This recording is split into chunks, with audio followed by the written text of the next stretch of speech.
Greetings and salutations, my operators, and welcome back to the Great Ace Attorney Chronicles. Last time, we hypothesized that it was the... what the hell is her name? The landlord couple's fight that was the actual killer. Or, I guess, the assaultant of the victim.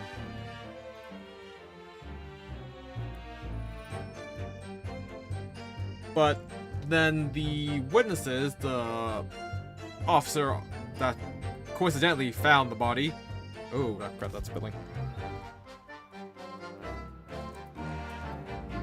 Ooh, that's close. The officer that found the body noted that because the windows cannot open all the way, the items would only have fallen downwards across the street from the scene of the crime. However, the rose that was given to the witness's wife was found underneath the window of the landlord. This made no sense. Across the street from the body, which also doesn't make sense. So, my hypothesis is, because the guy did not want to work that night for his wedding anniversary, he moved the scene of the crime so he wouldn't have to work.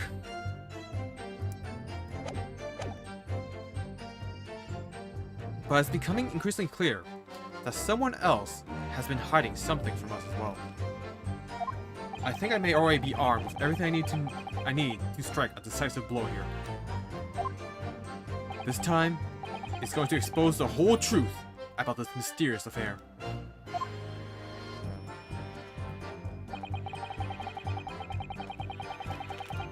This case has nothing to do with Mr. and Mrs. Garrison.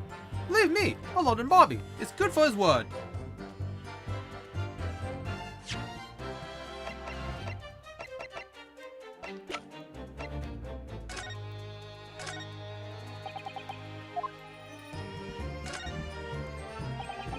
It's very stylish paper the flowers wrapped in, isn't it?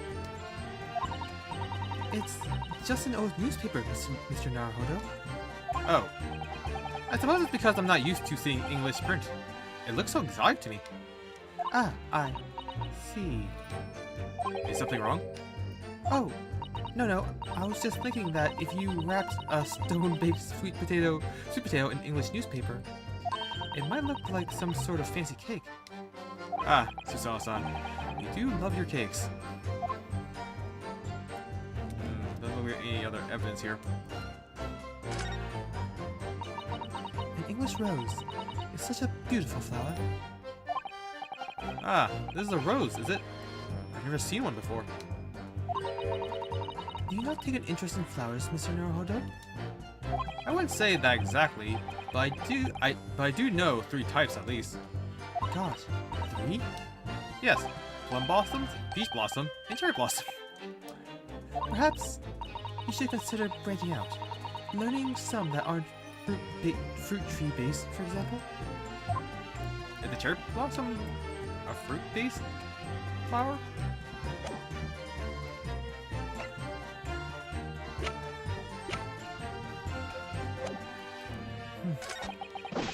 You see, sir, the windows on the top floor are geared to a cross hinge. If he had to throw out the window, we would have seen it. I did leave the scene to go fetch help, but my trusty Roly was there to make sure that nothing was disturbed. What happened was I dropped my bouquet and ended up losing my way for a while.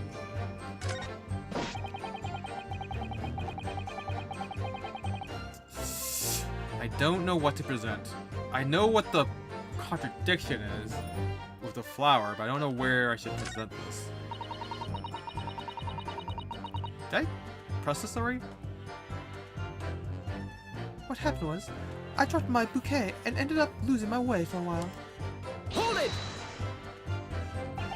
Okay, yeah, oh, sorry. Press this one.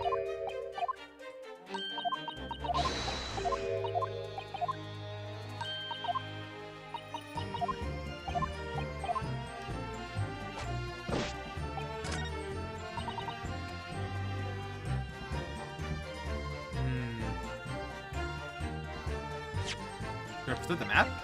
Is it marked?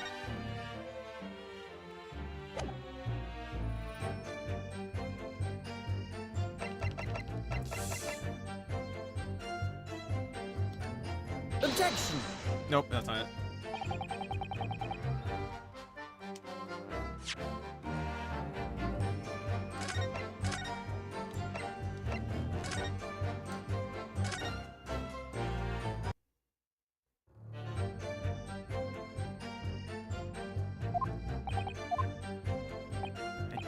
I just try and figure out which one it is.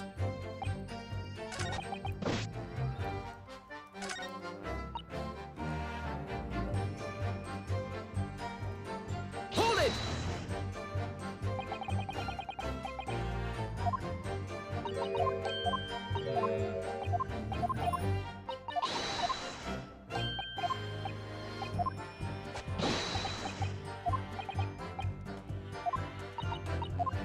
Okay, so not that one. I think it must be the second last one. Hold it! Because there was a orange highlight.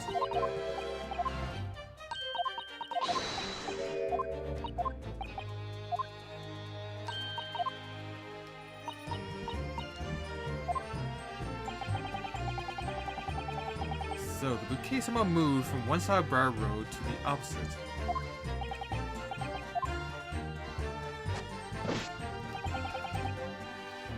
Hold it! Nothing to report. That's correct, sir.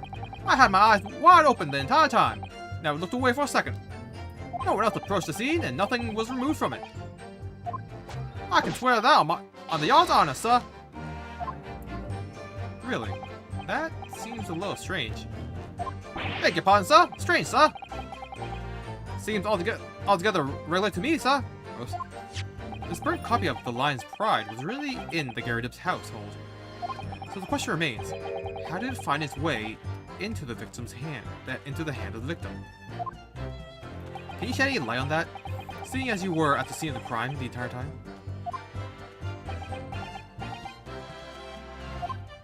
Aha! Could be a different copy, sir. One that just happened to be burnt as well. Even if that were possible, why would the victim have been gripping a book like that in her hand?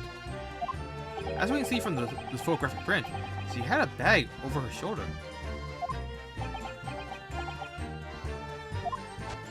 Well, sir, that book was already in the lady's hand from the moment we arrived at the scene.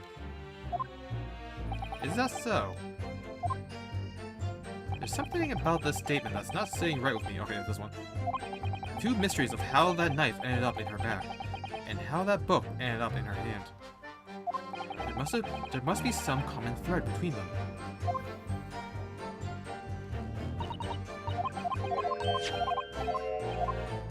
Okay, I think represent the rose on last statement.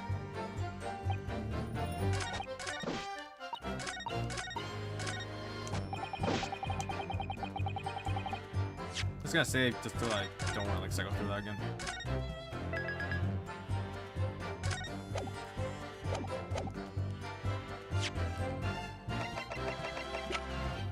Objection! That's it. Okay.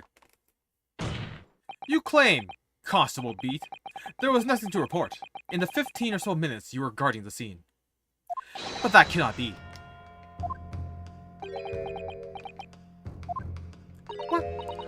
What do you mean to say? In your testimony just now, Mrs. Beat, you explained to the court that when you arrived back at the scene of the crime with the policeman assigned to that beat, the bouquet you had dropped at the victim's side was no longer anywhere nearby. Objection! Yes, on the opposite side of Briar Road to where the victim was attacked. But considering the size of that meager bouquet, if a single sorry bloom can be so described,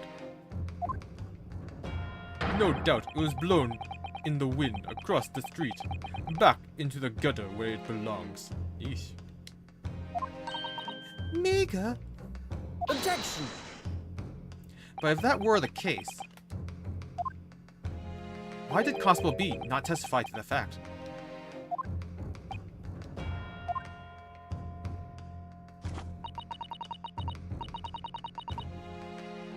No one else approached the scene, and nothing was removed from it. Constable Beat swore that on Scotland Yard's honor. But the bouquet belonged to me. It has nothing to do with the case. That's why Rolly didn't mention it, I'm sure. No, because sadly, it's not only your bouquet we're talking about here. More than one thing in this case is mysteriously the wrong way around. What are you talking about? Think about it. Besides Mrs. Beat's bouquet, there's Mr. Garridib's book. Mr. Garridib's copy of The Lion's Pride, which was thrown out of the window by his wife, would have struck the pane of the casement window and landed here, on the west side of the street. And yet, it was actually found here, on the opposite side of the road, in the victim's hand. Meanwhile, according to the testimony we've heard, Mrs. Beat's bouquet should have been dropped here at the scene of the crime, on the east side of the street. But in fact, it was actually found here, on the opposite side of the road, in front of Mr. and Mrs. Garridib's house. There's no logical explanation for those things. Unless somebody deliberately moved them.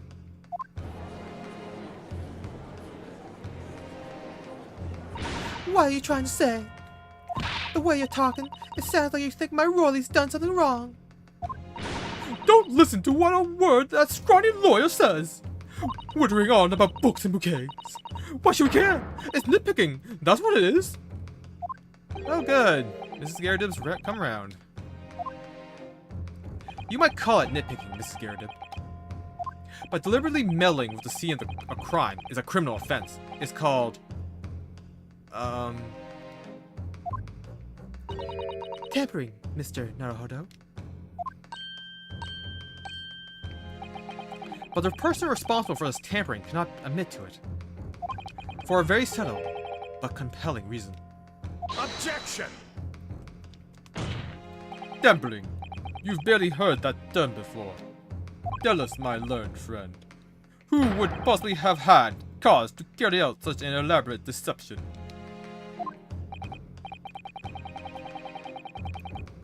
Yes, there is someone who tampered with the scene of the crime that evening. All the evidence and all the testimony points to that one particular person. Counsel, I must demand that you substantiate this conjecture.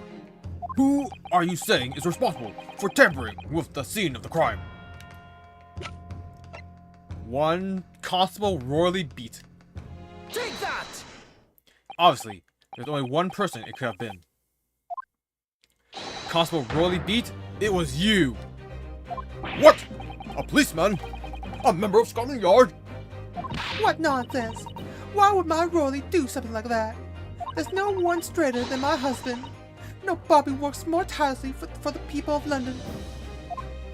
Mrs. Beat, you said in your testimony that your husband asked you to go to a nearby police box to fetch the officer on duty.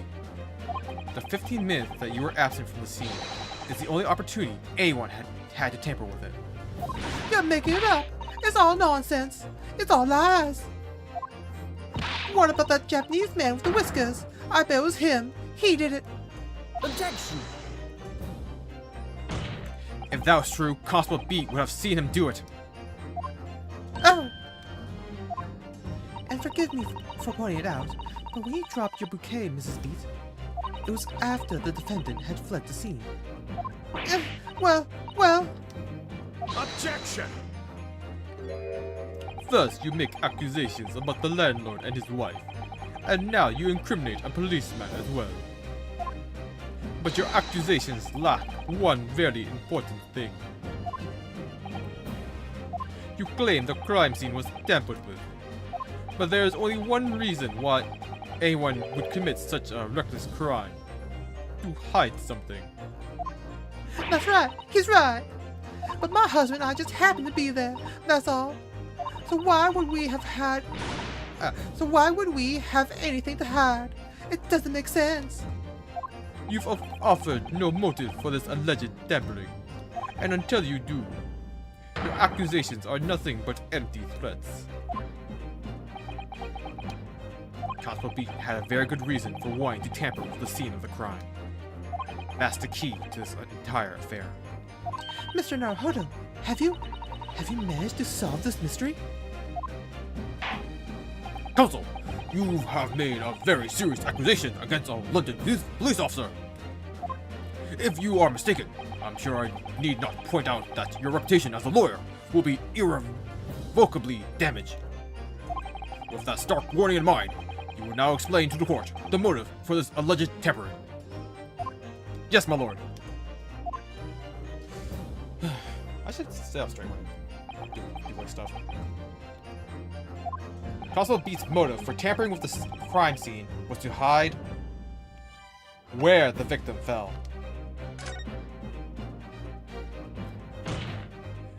Where the victim fell to the ground. That is what this Bobby had to cover up at all costs. What? Where the victim fell? You mean where she was attacked? Ooh, I gotta fix my clamp for my mic. It's loose. What are you talking about? We told you at the very start, didn't we? On the pavement of Briar Road. We saw it happen, remember? It was right here, as if anyone didn't already know. That's certainly what everyone has been led to believe. But in fact, that isn't where the victim was stabbed at all. What? What?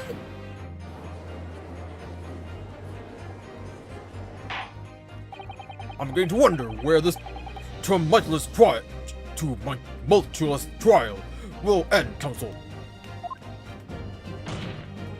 If that is your assertion, then the court is dying to know, my Nipponese friend. Where are you proposing the crime actually took place that evening? Right here. Take that!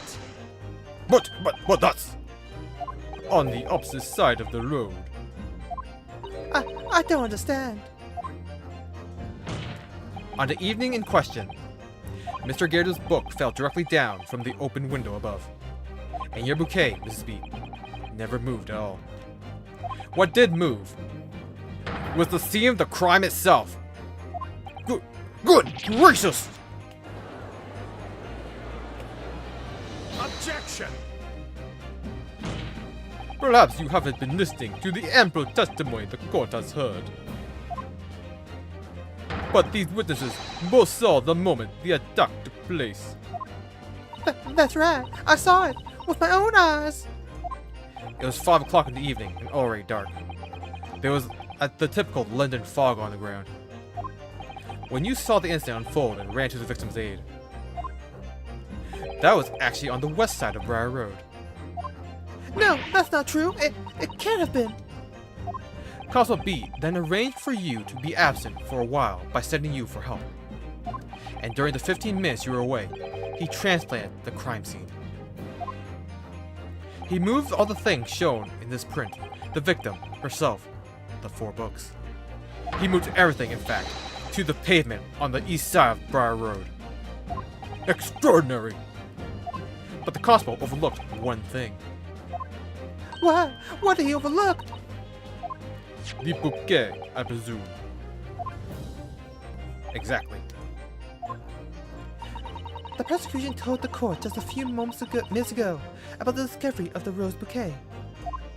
Lord Van Zeek said it wasn't noticed until that morning, as it lay where the street lamps cast no light. Yes, it couldn't be seen in the dark, obviously. Which is why it was only the bouquet that was found in its original position on the pavement on the west side of Briar Road.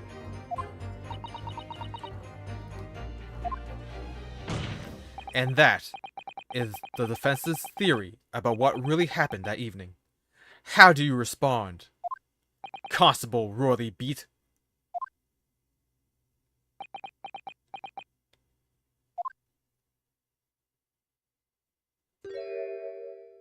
Oh, well, very sorry.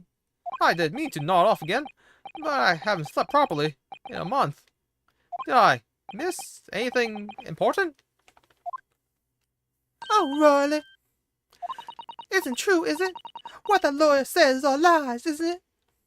I know it is, because you're the most upstanding, righteous man I know.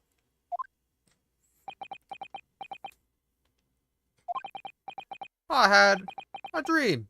A terrible dream. All the things I did that night. Everything come out. Everything exposed. Only, it seems, it wasn't a dream at all. Good golly! Order in the court! Oh, well, okay. Order! What on earth is the meaning of all this? Oh, Riley, why? Why would you do something like this? Moving on corpses is a criminal offense, isn't it?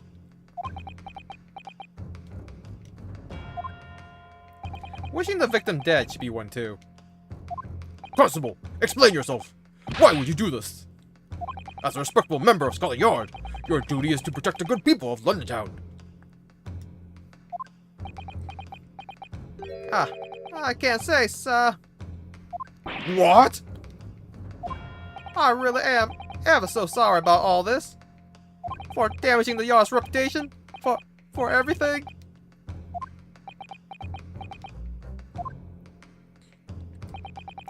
I have a possible explanation for why, on that particular evening, Constable B felt compelled to move the scene of the crime. I can think of one reason. What? How could you possibly know? You, a foreigner, presuming to understand the mind of a Scotland Yard policeman. And yet, Lord Van Deeks, it is this foreigner who has uncovered the startling truth of the matter thus far. I believe it would be beneficial to the court to hear this extraordinary young lawyer's theory. Counsel for the defense, if you please. Yes, my lord. Now then, I think you'd better show us some evidence. At once, my lord. England, Japan. It makes no difference where you come from. Human emotions are the same. And I think I have a fairly good idea of the feelings behind this man's actions. What gives away the motive for Constable Beat's unthinkable actions? I believe the warrant card. A crime falls under jurisdiction of the beat in which they are discovered. That should be it. Take that! I realize that I'm a foreigner in this land, and I have only just arrived from Japan. Which is why all this information about London's so-called bobbies is completely new to me. I've learned that, though honorable, patrolling the beat is the most demanding work in the world, for example. Keeping the peace, looking after citizens on his beat in all kinds of ways.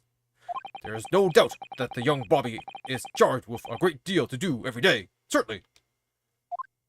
But for Constable Beat, the day in question was special. Special? How? On account of this bouquet, my lord. Oh, yes. It was our very first wedding anniversary. Constable B had worked so hard to be able to afford this simple gift for his wife, and was so looking forward to taking her out for a celebratory meal. When he and Mrs. Beat stumbled upon a climb along Briar Road. When he saw that shadowy figure through the fog collapse on the pavement ahead of them, what must have gone through the man's mind. But sir, just on that one particular day, I was looking forward to celebrating my wedding anniversary. Mrs. Beat puts up with a lot being married to a Bobby like me. I wanted to show my dear wife how much I care.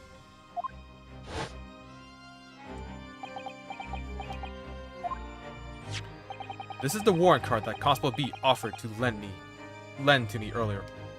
Inside, among the rules for patrolling policemen, it says, when a crime is discovered on his beat, a policeman must assist with initial investigations and help detectives. Aha! Constable Beat. Is that, or is that not, the reason why you moved the whole scene of the crime that day? Yes. Everything you said is alright. So that's it. It was all to do with the boundary of your beat. Oh! Exactly. To summarize, the incident actually occurred on Constable Beat's beat. Good gracious! Constable, do you realize the gravity of what you have done? It was the first time since I became a copper that I'd ever cursed God. Stay close to me, Pat! The criminal could still be lurking somewhere. As we ran over to the scene, I had every intention of doing my duty as a police officer. We've got to report this to the station as quickly as possible. But then, it dawned on me. I realized where we were, where the victim was lying, and what that meant for me. When a crime is discovered on his beat, a policeman must assist with initial investigations and help the detectives. Why here? Why did this have to happen here? And why tonight, of all nights? Why? I totally lost it when I do this accent. I think I do it when he says, it's a cop's job to guard the scene of the crime, so I told Pat she'd have to go to the nearest police box to fetch whoever was on duty there. It was then, when I opened my mouth to speak, it just came out. I couldn't believe the words that were coming out of my mouth. I couldn't believe the words that were coming out of my own mouth. This is the next beat. This is the next beat to mine, Pat. So you have to go to the police box that covers it. Turn right along Mearsham Street, and then...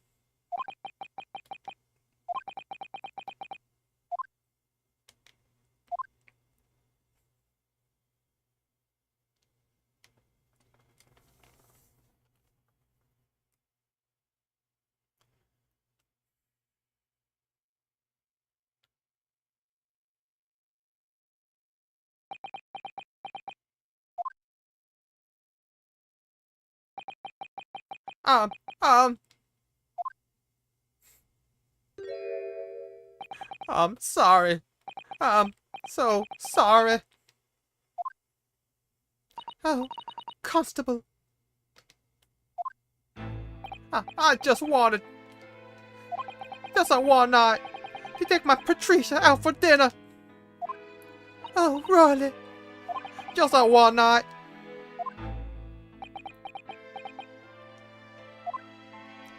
You knew that if the incident was on your beat, your evening of celebration would be ruined. And so you decided to move the entire crime scene outside your jurisdiction. Just across the street, to the east pavement of Briar Road, which falls under the neighboring beat's care. You see, I thought... Well, I was sure that the victim was dead, you see. I beg your pardon? Oh, of course he did. Otherwise, my Rolly would never have left the poor woman on the freezing cold pavement.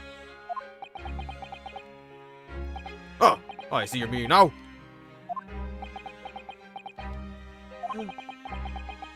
My God got me back from my sins, didn't he? That's why I missed the rose I bought for Pat. Oh no, Rolly. That was all my fault. I should never have dropped it in such a dark place. I'm so sorry, Rolly.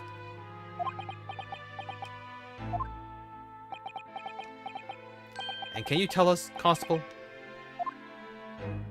how many books did you move from the one side of the road to the other in total? Oh, 4, was it? Yes, sir.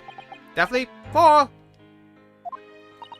3 of them dropped by Mr. Natsume, and the 4th being the one that fell from the window upstairs in the Gyarados household, of course. But what made you place that book in the victim's hand? When all the others were scattered haphazardly around, I mean. Oh, well, sir, that's how I found it. Oh, you found it.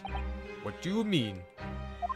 When we first ran over to the scene, the victim was already holding the book. So, when I moved everything, I made sure it was still in her hand. You're sure it was this book, The Lion's Pride, that the victim was holding? Oh, yes, sir. No doubt about it, sir. Interesting. The forced book information has been updated in the court record. A book entitled The Lion's Pride. That was in the victim's hand when Mrs. B first ran over to see what had happened. I thought it was an open and shut case at the time, you see? There were only the 2 people at the scene, and Pat and me both saw it happen. However, which way you looked at it, it had to be the fellow who ran off who done it, I thought. I couldn't see the harm, really. I didn't think moving it all over the road would make a jar difference. I suppose this is it for me now. I've had it. My lord. Yes, Lord Van Zieks. I believe that concludes the cross-examination of the witnesses. Constable, you may withdraw. Yes, sir! Mr. Prosecutor, sir, what will become of my Roly? What will happen to him? For now, you are free to go home. The police will contact you in due course. Please, don't punish my husband. This is all my fault. It's because I'm always moaning at him for coming home late.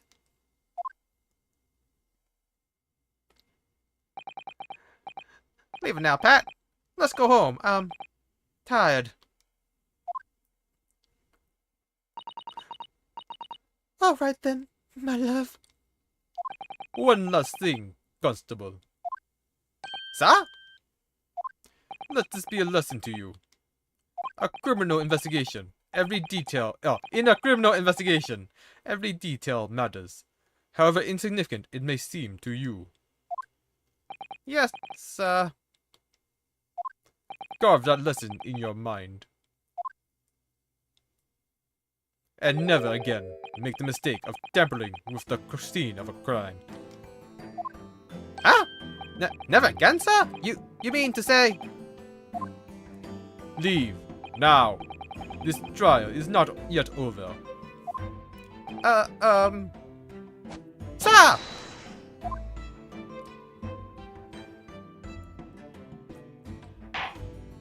Well, quite a startling revelation, I must say. Who would have thought of a third party transplanting the entire scene of a crime like that? Indeed, my lord. Nevertheless, there are some immutable facts here. Principally, that the accused, Mr. Soseki Natsume, is the only person who could possibly have committed this crime. Objection! No, I disagree. Now that we know the true scene of the incident, there is someone else. Another person who could be responsible for the knife in the victim's back. Forgive me for being presumptuous, but I believe the prosecution is probably well aware of this possibility already. Lord Van Zieks, is this true? Very well. Name the person if you will, and if further investigation is warranted. The prosecution has no objection to the trial continuing. You will name this other person who could have perpetrated the crime. One Miss Joanne Garridib, with apparently 38. The defense would once again like to request the cross-examination of a new witness, my lord. Once again? My assistant made the same request earlier. In order to finally reveal the truth about this case, it's imperative that we cross-examine juror number 4, Mrs. Joanne Garrideb.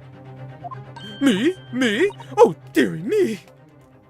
Objection! That request has already been denied. Objection! But the situation is very different now.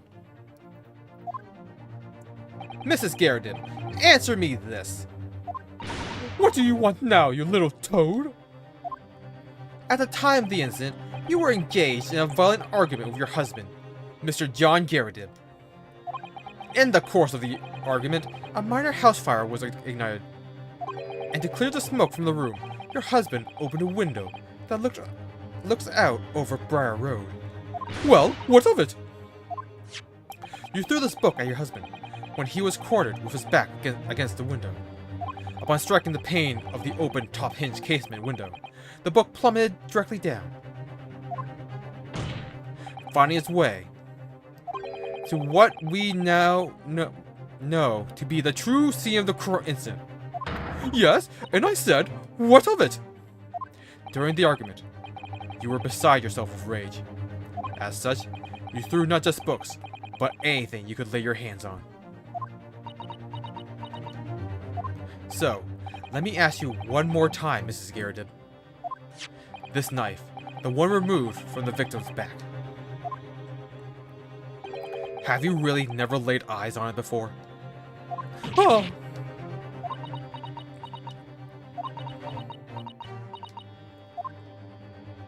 I don't recall it. Seriously? Am I supposed to remember everything I picked up and threw at my husband? And anyway, the man over there in all that regalia said members of the jury needn't testify, didn't he? Conveniently, yes. Objection! No, I have no recollection of saying that at all, juror number 4. Oh! Make no mistake, you jurors are not special in any way. You are not immune to the judicial process. If you know something about this knife, madame, let the truth come out. But that's just a common or garden. But that's just a common or garden knife. It could have come from anywhere. We have several like that at home. If one weren't missing, how would you expect me to know? What's that? Are you joking? What are you saying, please? Please, Mrs. Garrideb? No, you... Who's talking? Why do they do this? Now listen to me. Okay, it was her. Why? That was such a weird thing. Now you listen to me. I refuse to believe all this nonsense. I couldn't bear the thought that I'd injured someone. Do you hear me? I couldn't bear it. Oh, the poor woman. So, yes, I want evidence. I want to see hard evidence if you're going to insist on this being my fault. You're going to have to prove to me that I threw that knife, if that's what you think. Come along now, chop chop. Do your worst. Well, Mr. Naruto? if I had evidence like that, believe me, I would have thrown it at her already. Then take the stand, juror. Oh! The prosecution does not object to the defense's request to cross-examine this woman. Thank you, Lord Van Zieks. Ah, I'm going to have to testify? Juror number 4. As I'm sure you will appreciate, having observed it with your own eyes today, witness testimony can lead to the most extraordinary truths being unearthed. Truths of which the witnesses themselves may not even have been aware. Oh, dearie me. So I demand your full and unadulterated testimony, Mrs. Garrett. And mark my words, in this court of law today, we shall extract the truth. Do you concur, counsels? Certainly, my lord. Oh, that's what I'm hoping for, my lord.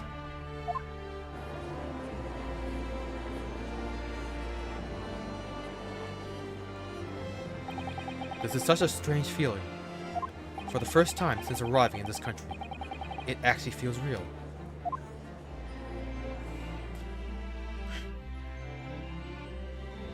I'm here, in the Old Bailey, and I'm a lawyer.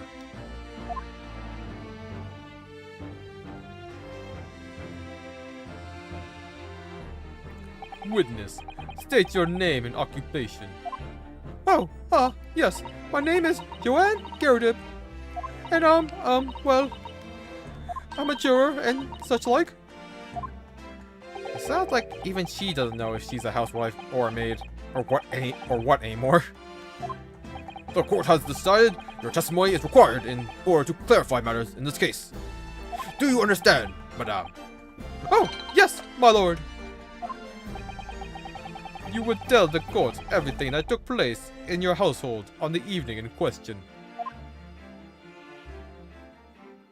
And I warn you, do not attempt to hide the truth. Oh, dearie me. Oh, shut up, Joni. Nothing to worry about now. Oh, I didn't know you were here, John.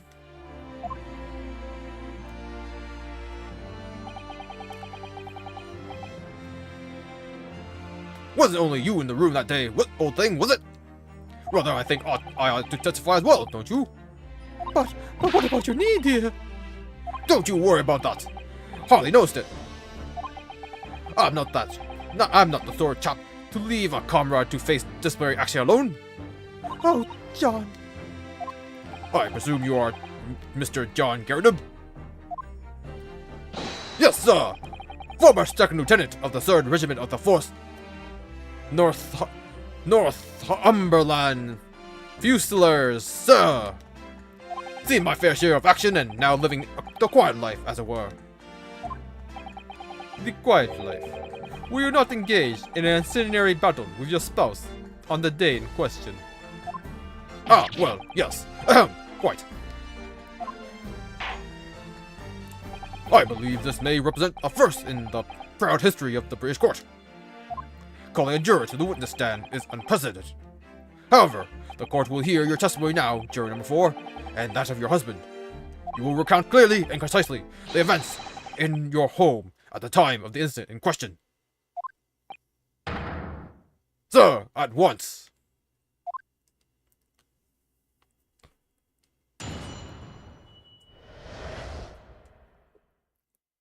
The Battle of Garrett. Yes, on the day you're referring to, the wife and I did have a bit of a skirmish. Can't recall the reason now. Knocked a candlestick over and set fire to the carpet. Had it out, though, and got the window open. Meanwhile, I was picking up whatever I could find to throw at him. Plenty of knives around our place. Can't say I noticed if one or two of them went missing, I'm afraid. If that bullet thing in the victim's back really was to one of ours, you'll have a job proving it, I think. It sounds as though there was quite the battlefield in your household that evening. Although, an entirely one-sided assault, it seems.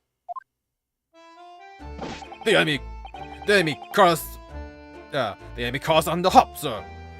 Had no choice but to dig in and take defensive measures. To be honest, if the enemy had kept shelling us for another minute, we'd have been toast. Of course, a veteran such as myself is only too aware of that on every battlefield.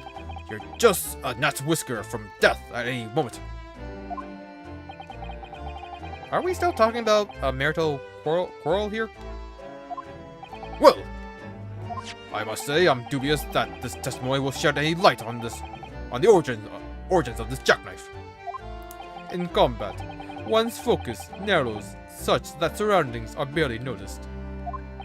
These witnesses may not be able to offer anything more than they have already testified already.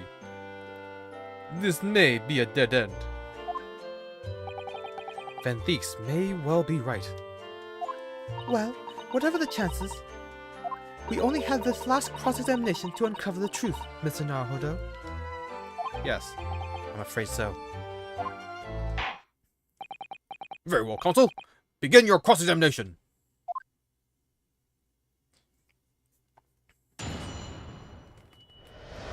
The Battle of Gyarados. Yes, on the day you're referring to, the wife and I did have a bit of a skirmish. Can't recall the reason now. Hold it! The reason is what you told us yesterday, I believe. Yes, that's right. If I remember correctly, it all started because of a note that was tucked into the pages of a book belonging to Mr. Gyarados. A rather passionate note, in fact. But Mrs. Gyarados found the note, discovering her husband's little secret. And she gave him a mighty number of slaps across the face for it too. What a sordid state of affairs! Hell on earth. I say! When a chap says he can't recall such things, it's common decency not to drag it all up! And besides, half of it was wide of the mark anyway. A likely story. These wires run very deep. And what transpired next, after these multiple blows to the face? Dr. Chaos took over and set fire to the carpet. Soon had it out though, and got the window open. Hold it! And the fire also spread to some items of furniture, didn't it? The bookcase, my armchair, anything of mine, really. Just so happens there was some bathwater around that evening, so I sloshed that about to put it out. A most precarious situation you put yourself in. Ours is a 3-story townhouse on the west side of the street, where the water main isn't connected yet. Have to draw water from the public water pump during the day if you need any, you see. The lodgers are always moaning that they can't get any water at night. Although, that little mustached Japanese man buys water in bottles, I believe. The defendant, Mr. Natsumi, you mean? Yes, he receives a stipend for his studies, you know, from his home country. Can you imagine being able to brew a pot of tea at all hours? He's obviously very well off. Have you actually seen the state of the man? I believe he uses all his income to buy books. Well, anyway, the point is, I was able to douse the fire with water, fortunately enough. Meanwhile, I was picking up whatever I could find to throw at him. Hold it! Even though the room was on fire? As far as I was concerned at the time, it was more important to extinguish my anger than the flames. When a woman wants to throw, she must throw. That is most certainly not true of a suicidal takedown, Mr. Naruhodo. How did she know I was thinking that? So, please cast your mind back and try to remember. Was the knife among the items that you threw at your husband that day? In all honesty, I don't recall. But I feel I must point out that I'm no monster. Let me see, some bread, a cabbage, garlic, a towel, and a sponge, a napkin. Jupiter! Excuse me! Do you have something to add, sir?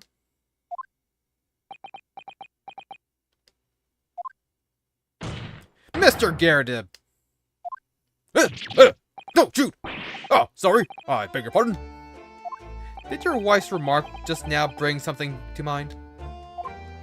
Nothing of any significance, no. Just that the barrage of projectiles the old thing launched in my direction was somewhat more solid than she implies. Books, bricks, and the fire poker, I seem to recall. Ouch. And the woman's aim is uncanny. She's Good grief, woman! We're not at home right now! This is a court of law! What does he say? And the woman's aim is uncanny. She landed a direct hit with every volley. Oh, dearie me. I'm so sorry, dear. What's she even doing with a teapot in here? Honestly, John, I would never have thrown such things at you, obviously. Well, take a good look at this then. How do you suppose that happened, Your pipe, sir. Had this thing in my hand as usual at the time of the onslaught. Not to clean out with one of her soft projectiles, she did. Yes. And when I went to pick the thing up, it was broken in two. I'd like to see a sponge do that sort of damage. I see. Your pipe was broken. It would never have been sent flying unless it was hit by something pretty solid. Anyway, I managed to bandage this thing up for now. You are one to exaggerate, aren't you, dear? I wonder what we should make of this account. It could be important. The defense believes Mr. Garrett's remarks just now to be of great significance. Objection! This war veteran's words only tell us one thing. Betray a fiery wife, and pipes, as well as hearts, may be broken. Sentimental wisdom, perhaps, but hardly worthy of adding to the formal testimony. Indeed, common sense, one might say. Might one? In that case, would you at least permit us to examine the pipe, sir? Well, I don't see why not. Oh, dearie me! There you go again, trying to ingratiate yourself with a young lady. Very well, the court will accept the gentleman's pipe as evidence. The pipe has been entered into the court record. Mr. Garrett's pipe. Apparently it fell to the floor during a domestic dispute he had with his wife and broke. I hope I didn't speak out of turn, Mr. Naruhodo. I was just feeling rather disappointed for you that your request was turned down. Oh no, it's fine. I should try to check it out. Interesting. There's a small nick out of the bowl here. Look, it appears to have been made relatively recently. And see how there are little scrapes and dents all over it? It's clearly a well-loved pipe. Yes, you're right. It seems to me recently that being well-loved goes hand in hand with gaining some battle scars. This particular nick is catching my eye though, because it's clearly new. How can you tell? What? He's been smoking a blade the entire time? Oh, something just twinkled inside the chamber of the pipe here. There. Yes, I saw it. Something stuck in there, I think. Let's turn it over and give it a shake. What? What's this? Oh. What's this? It's a tiny fragment of metal. It looks like the tip of a blade or something. The tip of a blade? Surely, it couldn't be. Fragment of metal has been entered into the court record. The small piece of metal looks like it might be the tip of a knife blade. It was stuck inside the bowl of Mr. Garrett's pipe. I don't know, it's just like the word bowl and pipe never really linked with me, so it's throwing me off when I see it in a sentence together. Even though it makes total sense why that's called that. It looks... oh. Flash through past my mind. It looks to be in a sorry state with that bandage around it, doesn't it? But for some reason, it feels slightly ominous to me. Like it's trying to shout out a warning. Probably because it's the same blue as Mr. Garrett's dressing gown. I suppose it must have considerable sentimental value to Mr. Garrett, given that he's gone to the trouble of repairing repairing it like this. Either that, or we can't afford to replace it.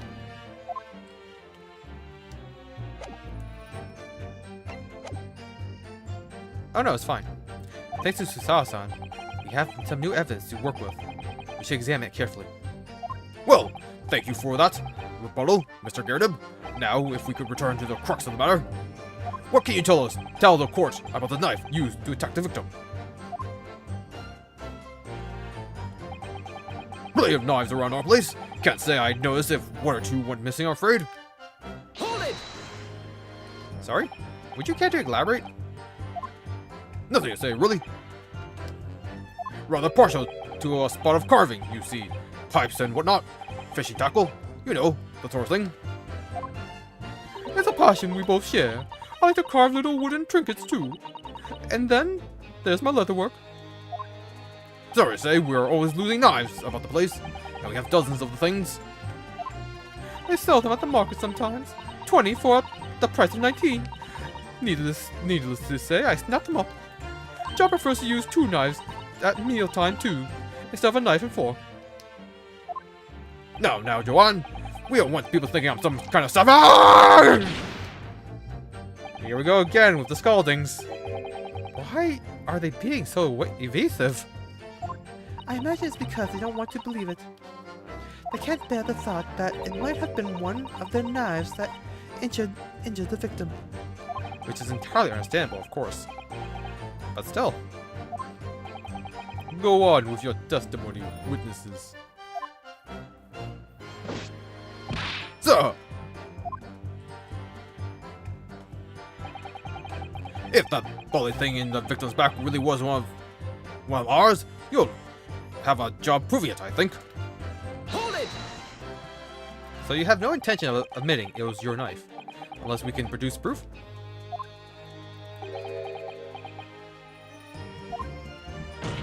Even though there is no other credible possibility if Mr. Natsumi is innocent? Objection! You forget, my Nipponese friend, that it has yet to be established that the accused is not responsible for the attack. As if I could forget. If only there was some way to know who had handled the knife. But I suppose wizardry like that is just a dream. Are you perhaps thinking of fingerprinting, Mr. Naruhodo? What? You mean it's not a dream? That sort of wizardry really exists? Whenever people touch anything, they leave behind a unique pattern from their skin. Or so they say. I can't see anything. There are already countries in the world where these so-called fingerprints can be used as evidence. Lord Strongheart is currently discussing the matter at the Ministry of Justice.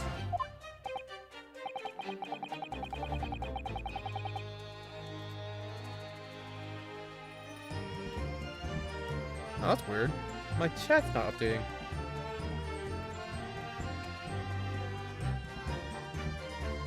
I totally missed these messages. Sorry, Dynamic Tempo! I don't know why, but my combined chat's not updating with your messages. Which is really annoying, because that's the whole reason why I use Restream. Is it busted again? I guess so. I gotta figure out a new way to combine Twitch chat and YouTube chat. I would love to Ace Attorney games.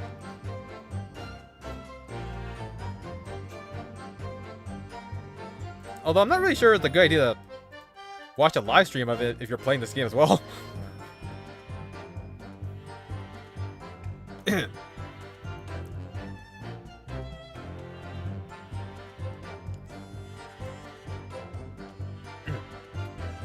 Yes, I believe we are rapidly approaching an era of scientific methods of investigation.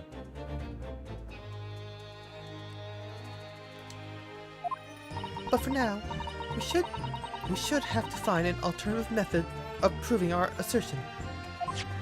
That this knife found in the victim's back was really in Mr. and Mrs. Garrett's house. If only I could transplant this whole incident to several years in the future. That's the extent of their testimony, is it? What do you think, Mr. Naruhodo? Well, I think we've heard all this before, to be honest. I can't say I'm particularly confident that we'll be able to prove anything new from this testimony. But in this cross-examination, it's absolutely essential that we establish how this knife came to be at the scene of the incident. Yes, I know.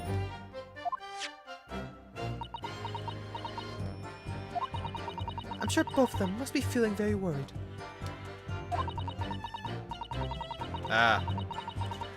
Worried that it was in fact a knife belonging to one of them that had caused the victim's injury. If we could find even a tiny shred of evidence to support that theory, it would clinch this trial for us. It would explain everything. Yes, it would.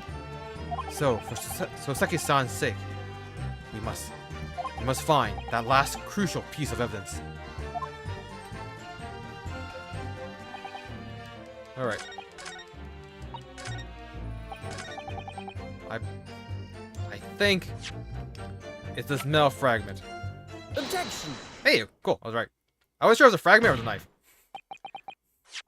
Mr. Garrett, could I ask you to take a good look at this, please?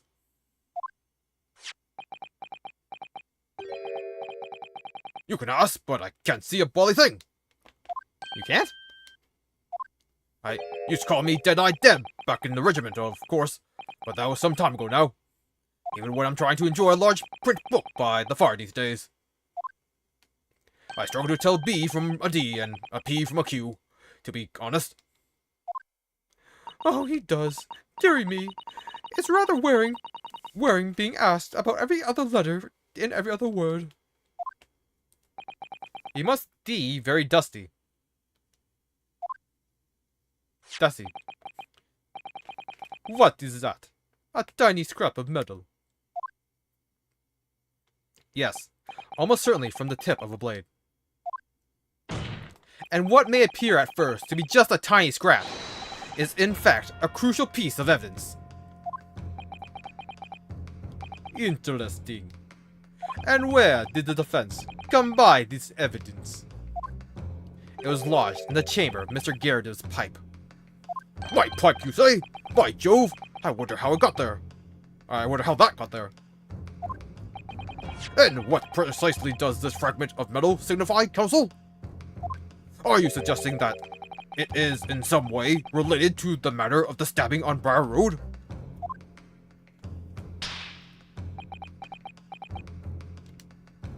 I am. What? When put together with another piece of evidence already in the court record, I believe this tiny fragment of metal will unravel the whole truth of this case, my lord. Oh my god, he's so tiny. Oh my god, he's been burnt. You appear rather confident in that extraordinary statement, Counsel. Very well then, present the pertinent evidence to the court.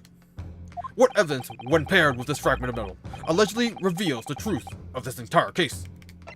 The jackknife. Take that!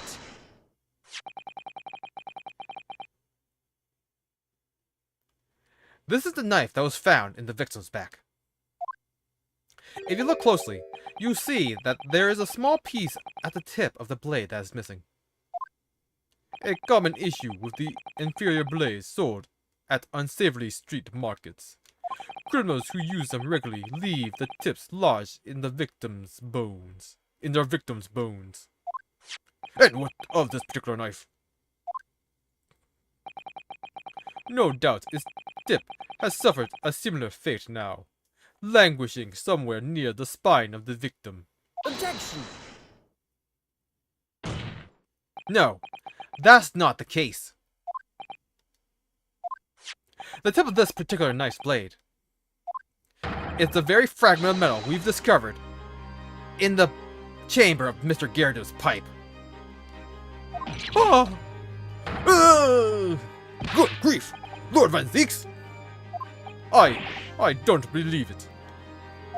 The knife from the crime scene and this fragment of metal are a perfect match.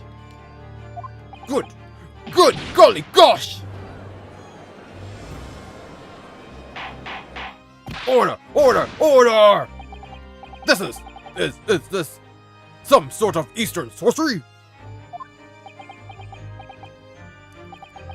This is no magic, my lord. This is a miracle. A miracle? So Van Zieks has figured it out, has he? Counsel, explain this extraordinary coincidence at once! Yes, my lord. The crucial point we have to ask ourselves here is when did the fragment of metal find its way inside Mr. Gyarados' pipe? Something that was clarified for us in the most recent witness testimony. Had this thing in my hand as usual at the time of the onslaught.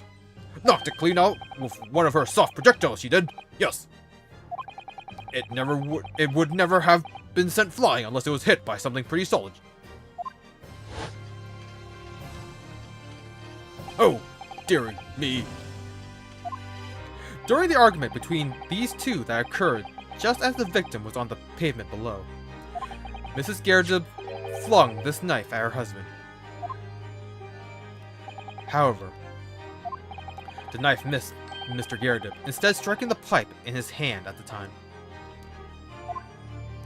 which caused the tip to break off, of course. Good lord! Yes, and that is when the tiny tip of the blade found its way inside Mr. Gyarados' pipe. The chances of that are 1,000,000 to 1! And yet there's no other credible explanation for how the tip of the blade ended up in your pipe. Then, after losing its tip, the knife ricocheted off the pipe and flew out the open window. Oh!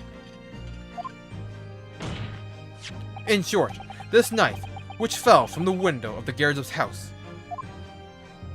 is the very same knife that struck the victim in the middle of the back on the street below. Gosh! Oh dear! Oh gosh! Oh dear! Oh! No! Objection!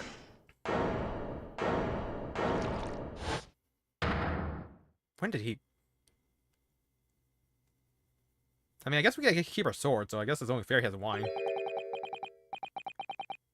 A full body theory. I'll give you that. A complex bouquet of seemingly trivial points, plausibly arranged to create an almost passable vintage. Allow me to toast my learned friend's characteristically Nipponese approach to bottling his argument. Sorry? But after all, it is just a theory. The bottle, I fear, is cocked. Because you see, is sport by an insurmountable inconsistency. An insurmountable? What? Lord Van Zieks, explain yourself! What is this inconsistency you claim to have identified? An inconsistency of the simplest nature, my lord. The victim was found with the knife planted in the middle of her back. Yes, in her...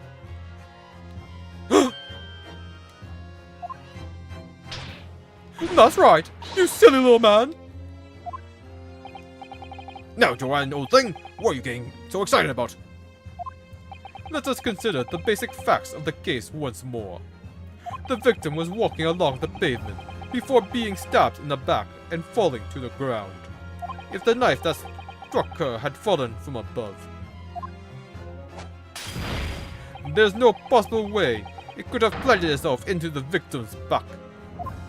Yeah!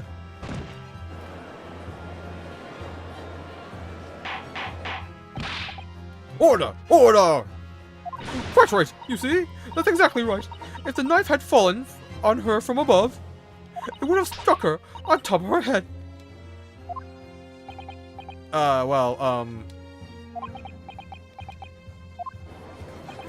He lost words, look! I knew it. I never liked this theory in the first place. I don't know, though, what really did happen. It would appear the defense has made a rather spectacular blunder. If a theory has even one inconsistency, it cannot stand. Your theory, my learned friend, is history.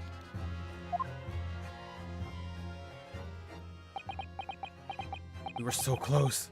I could see the truth. I was so sure we were on the right track. But now the way has been blocked completely by just one simple inconsistency. Or in other words, We simply need to eliminate that one inconsistency and the theory will stand. Miss Usato, You mustn't worry, Mr. Naruhodo. You were just caught off guard, that's all, and your mind went blank. But if the path you are on is indeed correct, then a way will present itself. The key to this is in the court record, I'm sure. All the information you need is there. it seems you have nothing to say, my Nipponese friend. Well, your silence speaks volumes. A tacit acceptance that your theory is fatally flawed.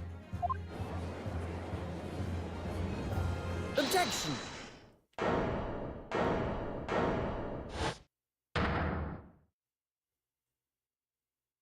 This inconsistency doesn't mean I was on the wrong track. It means I need to sharpen my mind and dig deeper for the truth. It's a test! Yes! If the knife fell on the victim from above, there's no way that it could have hit her on... If the knife fell on the victim from above, there's no way that it could have hit her in the middle of her back. Under normal circumstances, that is. What are you implying? Counsel! There is a piece of evidence in the court record that can explain this inconsistency. That can explain how the knife that fell from above could have pierced the victim's back. We already have the answer. Goodness! Utter madness! Surely this must be the last time. Counsel, present the evidence of which you speak. This is the last inconsistency. The final piece in the puzzle. If I can successfully make sense of this, the truth will be laid bare at last. The evidence that explains how the falling knife became lodged in the victim's back is... the fourth book. Take that! This, the fourth book found at the scene. This is the final piece of evidence the defense will present. The burnt book? Is that not Mr. Gyarado's book? Yes, and to understand its significance, we have to consider how it came to be at the scene in the first place. This photographic print clearly shows the book in question, and the victim holding it in her hand. But as we all now know,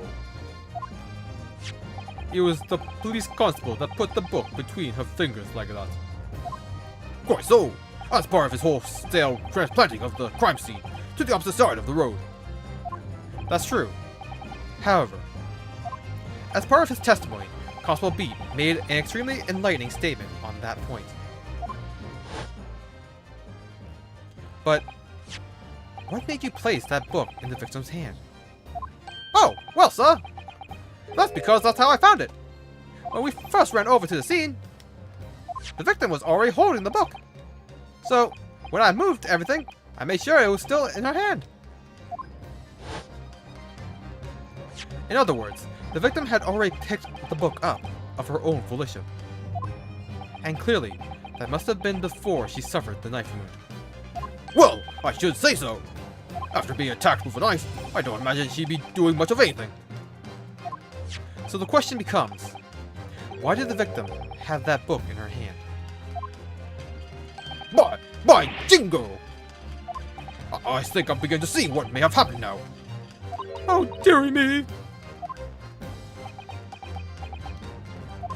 We know that the book fell from the top floor of the Gyardob household onto the pavement below, at precisely the moment that the victim was walking past. Yes, at exactly that moment. The young woman was walking along the street in the light fog, when all of a sudden, a book fell right in front of her. The book I threw! Yes, Mrs. Gyardob. And what do you think the woman did? What would you do if you were walking along and suddenly a book landed in front of you on the pavement? Well, I really can't imagine it, but I suppose she might have reached down and picked the book up? Yes, that is exactly what the woman in fact did. She picked the book up. Wow, I am dyslexic as hell. She picked up the book. Oh heavens! And when the woman reached down to pick the fallen book up, what position would her back have? What position would her back have been in? That's right, facing the sky, completely and utterly defenseless. Then, in the very next moment, while the woman was still bent over, picking up the book,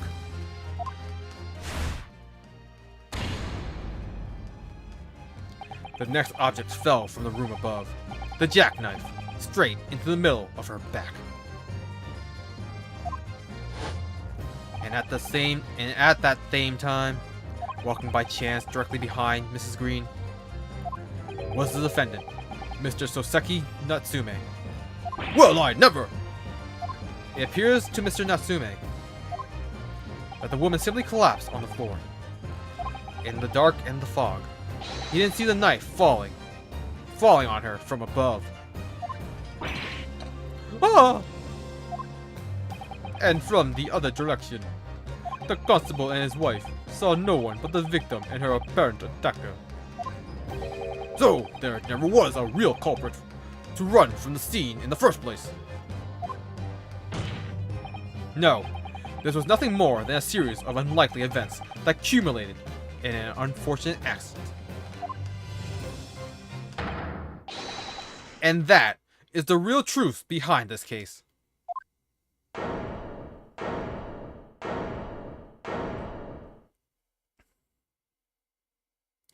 Well, Mr. and Mrs. Gyardob,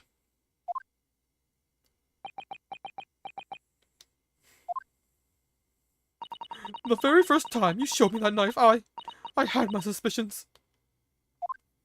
I wondered if perhaps it might have been something like that. There, old bean. Oh, Mrs. Gyardob. I don't forgive that racist.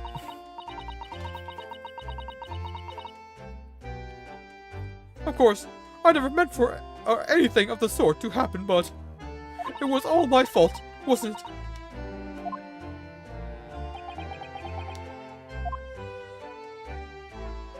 I take full responsibility. I let my anger get the better of me. I threw that book. And I threw that knife as well.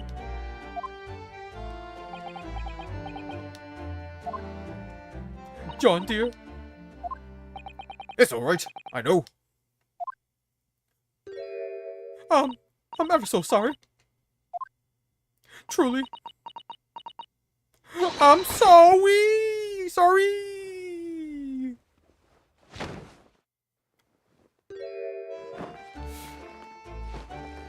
Oh boy. That's true love right there.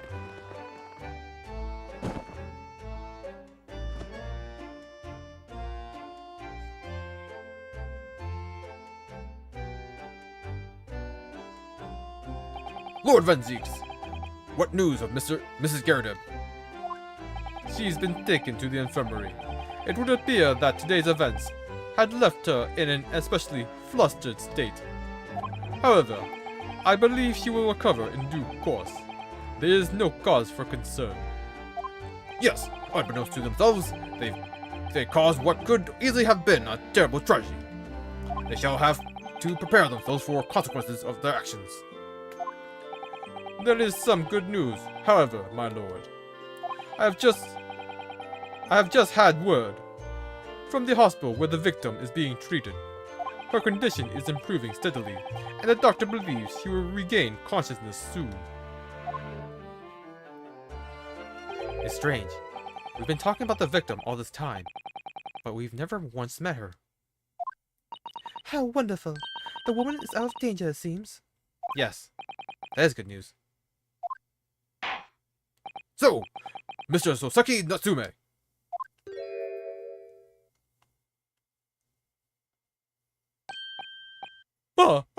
Yes? On behalf of my fellow countrymen, I would like to take this opportunity to beg your pardon, sir. You came from your distant eastern homeland to study our great British culture, only to be faced with racism. Oh, wow. And have been repaid with immeasurable unkindness. Please accept our heartfelt apologies. For now, you dirty Nipponese.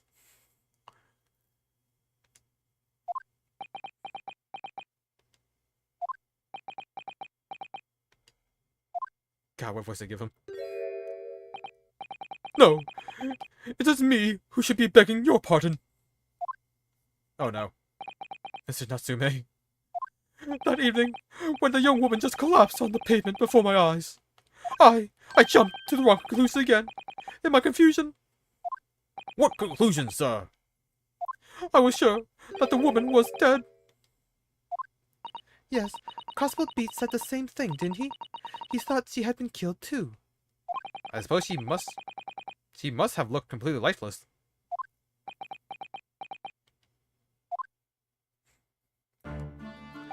It's been about a year since I arrived in Great Britain for now, but I still can't get used to life here. I can't relax. I'm sure there are evil spirits lurking in the fog, like they're haunting me. Or Soseki-san. His imagination really has got the better of him. Yes, poor man. So when it happened, I thought the young woman had been taken by the fog spirits. I should never have dropped my books like that and run away. I should have called for help! For a doctor! For the police! Instead, I've managed to create a rift in the relationship of the trust between our two empires. And for that, I am truly sorry.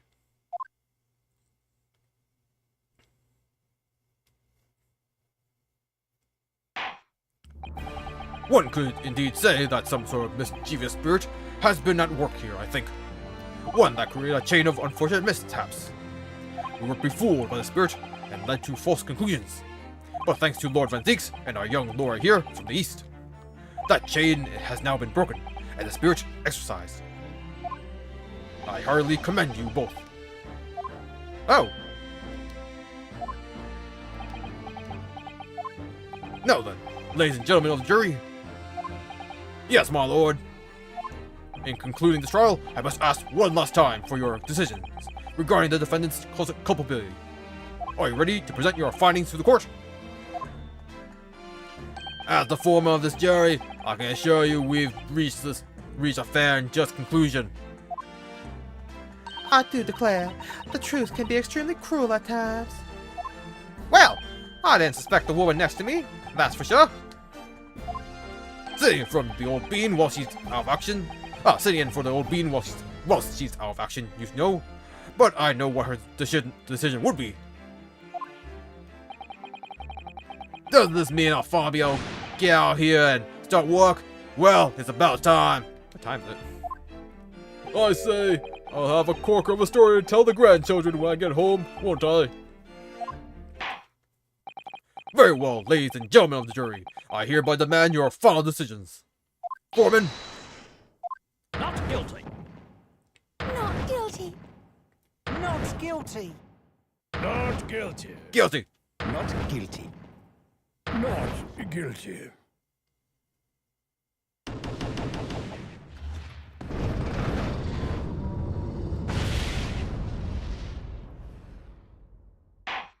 Very well, Mrs. Soseki Natsume. I hereby pronounce you not guilty.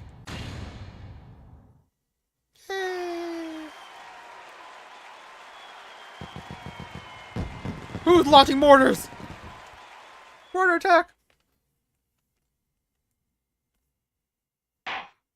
And finally, Mr. Natsume. Oh, yes, Lord, sir. You are a free man. You are now a free man once more. It is my hope that you will continue to further your education in British culture. And may you never again be brought before me. Oh, yes, sir. Of course. On my life. I swear I'll never set foot in a courtroom again. Transported to tears! Thank you, counsels. Court is adjourned.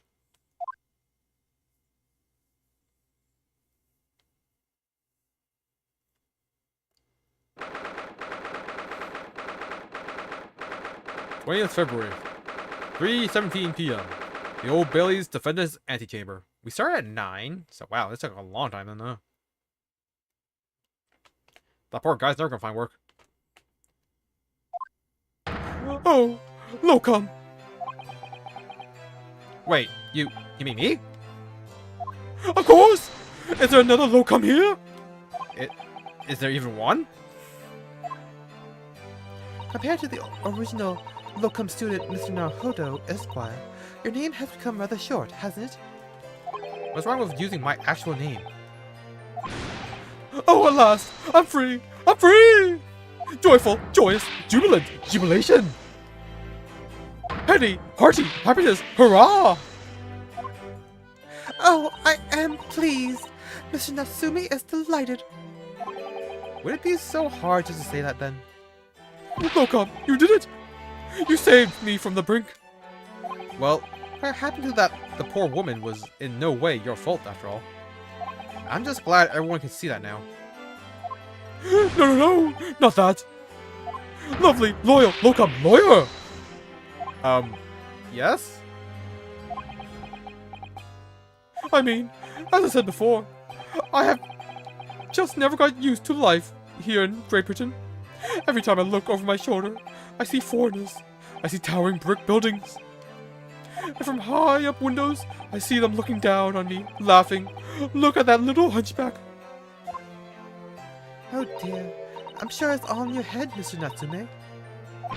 But today, you, Locum lawyer, gave my gloom the boot. You stood firm behind the baronial bench before all those babbling British. You battled to the bitter end, laying bare the baffling truth. And when I beheld the blinding fireworks among the beams of the Bailey's roof, I bellowed, "Behold, the best barrister ever born!" Well, that's very flattering, and we're very pleased for you. This has given me a wonderful anecdote to recount to my old friends back in Japan. And an anecdote? Is that what's to become of all my hard work?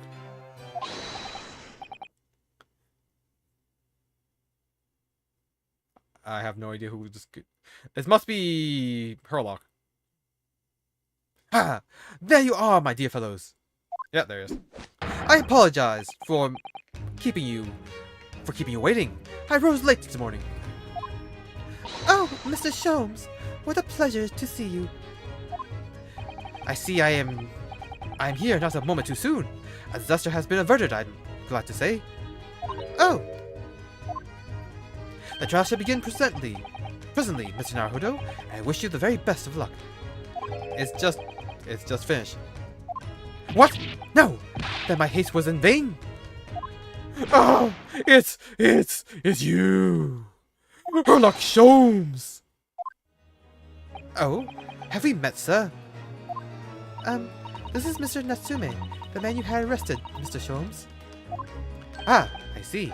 I failed to recognize you at first. Our previous encounters have taken place in the gloom, either of your bleak lodgings or that prison cell. I simply couldn't place that curious face in the light. Charming. This is all your fault, Herlock Sholmes. You're the reason I had to go through this terrible ordeal. I'm going to give you a piece of my mind. My apologies, sir, but I assure you, I have placed you now. You're the fellow who abandoned that poor young lady and ran off, are you not? Ah. Had she been taken to a hospital more urgently, I feel perhaps she would have regained consciousness by now. Oh! But it was unavoidable, I'm sure. We are but human, after all. Anyone would have been shaken by such an experience.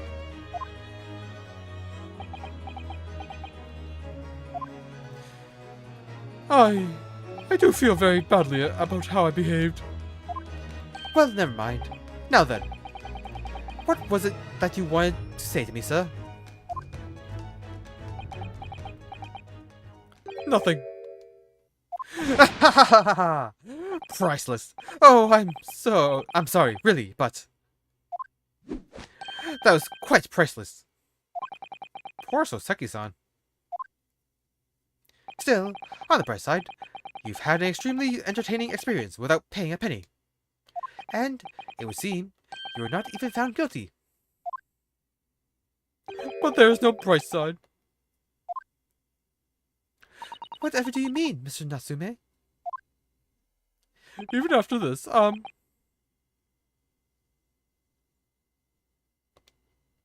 still, I'm so cursed by the spirits and now by the Reaper. Lord Van Zeeks. I forgot, about what facing that man in court means. Even if you're found not guilty, you're still doomed. It'll be alright, Mr. Natsume. If the Reaper appears, trying to make trouble, I will protect you. Hey, why? Why me? With a perfectly executed Susaru takedown. Much as I like being turned on my head, a bit of warning might be nice next time, Miss Susato.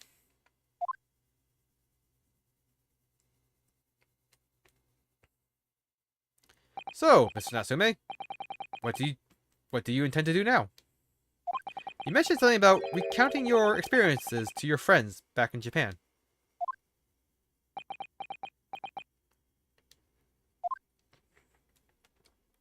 Yes, I intend to return to my homeland soon. Oh, It has already been a year since I arrived here in Great Britain. I visited universities, libraries, bookshops. I've been honored with the tutelage of professors. I've learned much about the wealth of literature here and the city it has shaped. And I've come to realize that it is my calling to sail home and tell my fellow countrymen about it. that's very touching, Mr. Natsume. Or, in perhaps less veiled terms, you wish to withdraw halfway around the world to escape the terror of the Reaper's curse. That's not it at all. The more I learn of literature, the more this strange feeling claws at my insides. I feel compelled to return to my roots and attempt to pen a work of my own. Oh, I see. A work of literature by Soseki-san. Could be an interesting read.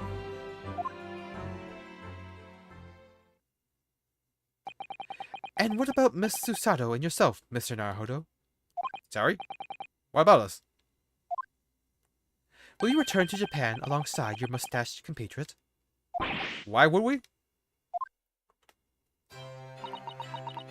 A week has not yet passed since we arrived in London. And only now does it feel as though we have finally found our feet. And you are accommodated in a hotel at present, are you not? That's right. But we need to find lodgings before it bankrupts us.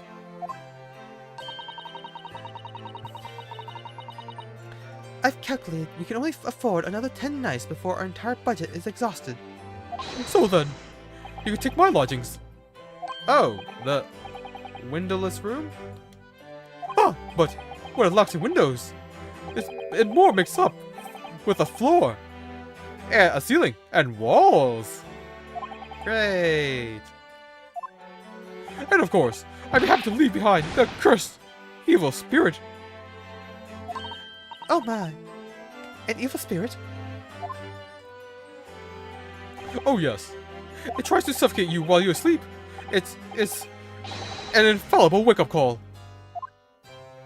We'll think about it. If that's alright. Perhaps I can offer a more welcome alternative. Would you consider taking lodgings with me? Really? Well, a vacancy has conveniently presented itself. Though, it is up in the attic, I might add. Are you sure it isn't just a storage loft?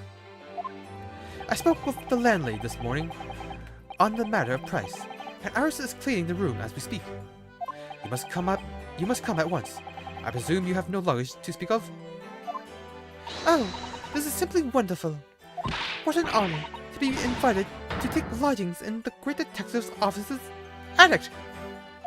I'm too overcome for words. So it's suggesting we look elsewhere out then. Then it's settled. Iris will prepare a welcome dinner this evening. And you must come too, Mr. Natsume. I insist. I don't know what to say, but thank you, and yes. Wonderful. Then I'll go and complete the paperwork for your formal release, Mr. Natsume. It shan't take long. Somebody's happy.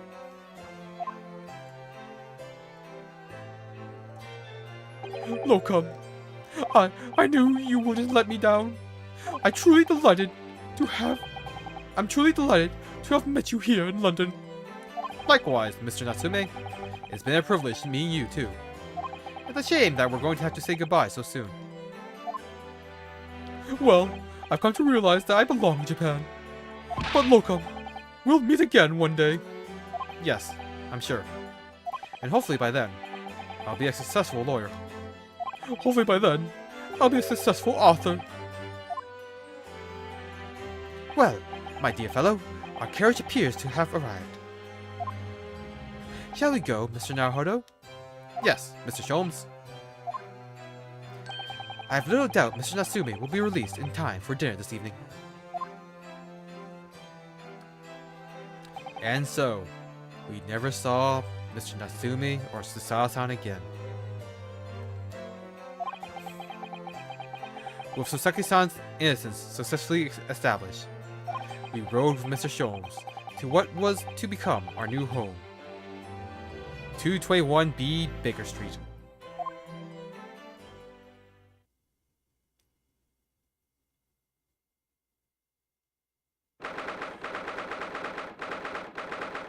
February, 4:41 p.m. The attic room. Look at those onions. So this Is to be our new office, yes. our office? I rather like the sound of that. Me too. It's simply wonderful, isn't it? I hope you can see this, Kazuma. It's only a small step, but I'd like to think we're getting a little closer to your dream now. So, my dear fellows, do you like the place? Ah, Mr. Sholmes! Yes, thank you so much. It's a delightful room, Mr. Sholmes. I simply adore it. Good. I'm pleased to hear it. Iris and I are delighted to welcome you. I hope everyone's hungry. It's nearly time for dinner. We'll eat as soon as Mr. Natsume arrives. We have lots to celebrate. Iris, you must let me help you. Alright then. Susie, you're going to be in charge of the salad. Splendid. What's a salad?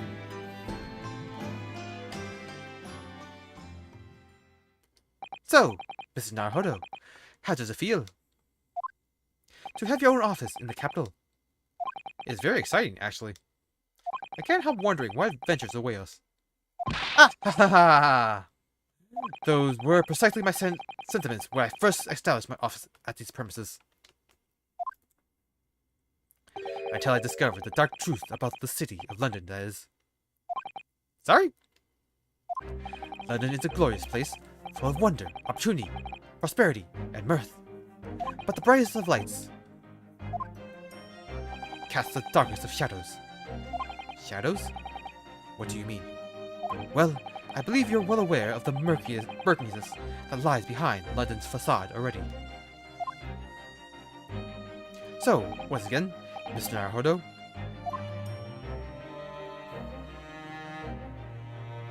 Welcome to London.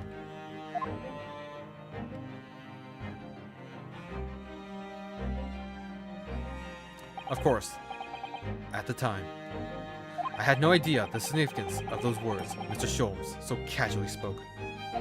But it wasn't long before my turn came to lift the facade and see the true depth of the murk that lay behind it.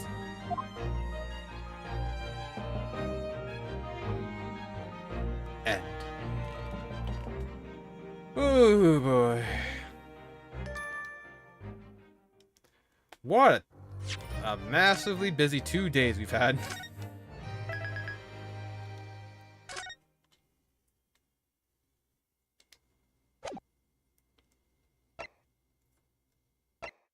Okay. Next time.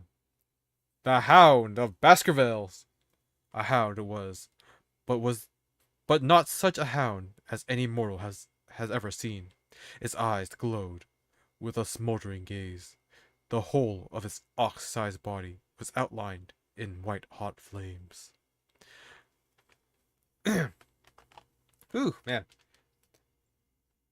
Even after being near the end, it still took an hour and 41 minutes to complete the entirety of that. It was a good thing I called it for that night. Oh, so next time we start the final episode of this part of the Ace Attorney Chronicles. Until then, thank you everyone who joined me today, and I will see you all next time. I gotta find a different chat manager for my OBS. Until then, bye-bye!